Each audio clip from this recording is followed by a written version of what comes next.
BSD nih, abang Grab motornya hilang, Bit. Pilu, momen ojol kebingungan motornya hilang usai mengambil barang orderan di kawasan BSD Tangerang.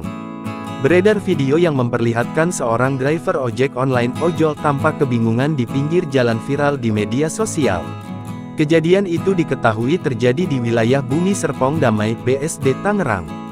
Video tersebut salah satunya diunggah oleh akun Instagram @lensa_berita_Jakarta. Dalam video tersebut, terlihat seorang bapak yang mengenakan jaket driver ojol tengah berdiri di pinggir jalan. Ojol tersebut tampak kebingungan melihat kanan kiri sambil menjinjing plastik putih yang berisi orderan dari pelanggan. Ternyata, ia baru saja kehilangan motornya yang biasa digunakannya untuk mencari nafkah. Info rekan-rekan nih di Kopi Tuku BSD nih, abang Grab motornya hilang, Bit. Naik. Bang, plat nomornya berapa, Bang? 5788. Warna apa, Bitnya?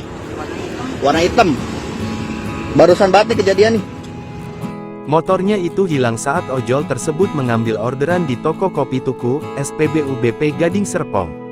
Saat diajak berbicara perekam video, dikatakan ojol tersebut motornya yang raib adalah Honda Beat hitam dengan plat nomor 5788.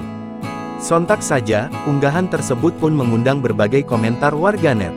Banyak warganet yang berkomentar merasa kasihan dan turut mendoakan ojol tersebut. Download Tribun X sekarang, menghadirkan lokal menjadi Indonesia.